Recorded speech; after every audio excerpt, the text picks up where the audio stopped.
Now let us discuss equivalent capacitance in parallel combination.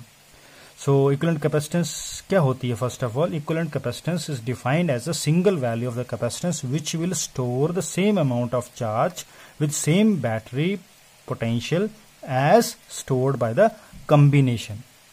Mean इसका अर्थ ये हुआ कि मुझे इक्विवेलेंट कैपेसिटेंस वो सिंगल वैल्यू ऑफ कैपेसिटर है, ये सिंगल वैल्यू ऑफ कैपेसिटर है कि जो कि वो उतना ही चार्ज कलेक्ट करेगी, ये भी कैपेसिटर उतना ही चार्ज कलेक्ट करेगा जितना ये तीनों मिलके इकट्ठा करके स्टोर करते हैं उसी बैटरी के साथ। वैल्यू ऑफ पोटेंशियल अभी सेम होनी चाहिए। So this is the meaning of equivalent capacitance, यानी कि मुझे तीनों को रिप्लेस करके सिंगल कैपेसिटर बनाना है। So that is known as equivalent capacitance.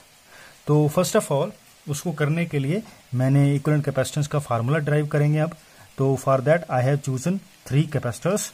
This is your C1, this is your C2 and this is your C3। जो पहले की प्लेट है, फर्स्ट प्लेट है, सभी की पॉजिटिव के साथ कनेक्ट कर दी और सेकंड प्लेट को मैंने सभी के साथ नेगेटिव के साथ कनेक्ट कर दिया। सो ये become positively charge and it becomes negatively charge. किसमें कैपेसिटर में कितना चार्ज इकट्ठा होगा ये डिपेंड करेगा उसकी कैपेसिटी के अनुसार। तो मान लिया यहां पर इसके पास Q1 चार्ज इकट्ठा हुआ, इसके पास Q2 चार्ज इकट्ठा हुआ और इसके पास Q3 चार्ज इकट्ठा हुआ। और मुझे मालूम है इन पैरेलल कॉम्बिनेशन में क्या होता है। पहली बात तो ये होती है इन पैरेलल कॉम्बिनेशन कि पोटेंशियल इज कांस्टेंट, पैरेलल में पोटेंशियल कांस्टेंट रहता है। और दूसरी बात क्या होती है कि total charge is equal to sum of individual charge. So Q1 Q2 plus Q3। So that is the case. No अब मेरे को निकालना है what is the value of Q1 Q2 and Q3। मुझे मालूम है इसमें भी पोटेंशियल कितना है, V है, इसमें भी पोटेंशियल कितना है, V है, इसमें भी पोटेंशियल कितना है, कितना डेवलप हुआ पोटेंशियल, V है। सो अगर मेरे को C1 भी पता है, V1 भी पता है तो मुझे Q1 Q2 Q3 की वैल्यू पता लग जाएगी, क्योंकि मुझे फार्मूला मालूम है Q की इक्वल टू CV। तो उसी फार्मूले से पहले मैं Q1 निकालूंगा, फिर Q2 निकालूंगा एंड फिर Q3 निकालूंगा। So let us see from Q is equal to CV we can find out what is the value of Q1।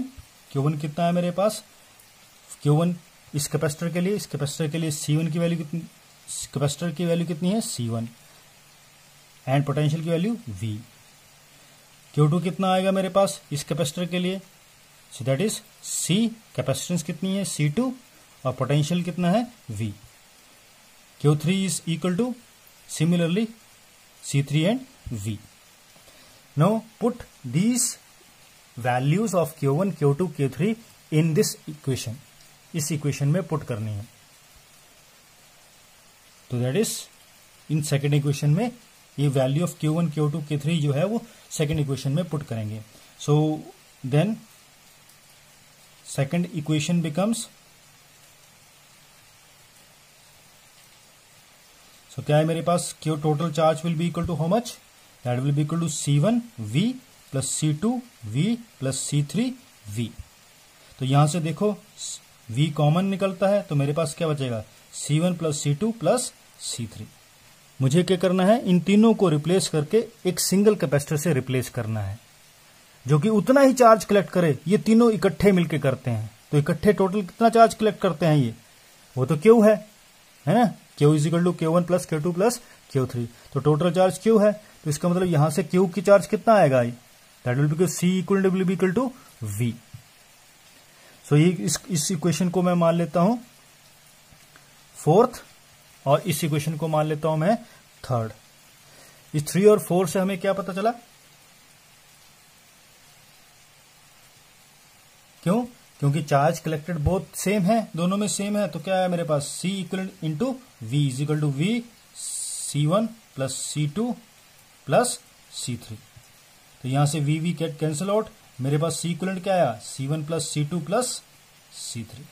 So this is again a very important relationship to find out the equivalent capacitance in parallel combination।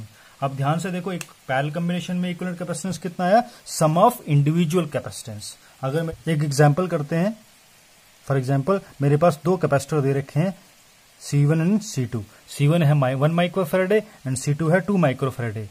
पहले उनको मैंने series में connect किया तो equivalent capacitance कितनी होगी, फिर बाद में मैंने उनको पैरेलल में कनेक्ट किया तो इक्विवेलेंट कैपेसिटेंस कितनी होगी. तो पहले हम सीरीज वाला करते हैं. जब दोनों को सीरीज में कनेक्ट किया तो सीरीज में हमने पहले पढ़ रखा है इक्विवेलेंट कैपेसिटेंस कैसे निकालते हैं.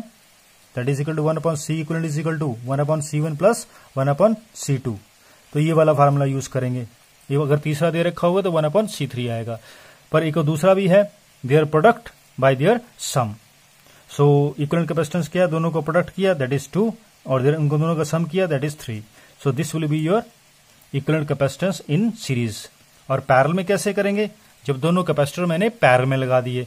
पैरेलल में लगाने पर इक्विवेलेंट कैपेसिटेंस कैसे निकालेंगे, that C equivalent will be equal to C1 plus C2. उनका सिर्फ सम करना है. तो C equivalent will be equal to in parallel combination that will equal 3 microfarad. So this is how to calculate the equivalent capacitance in series and parallel combination. Thanking you.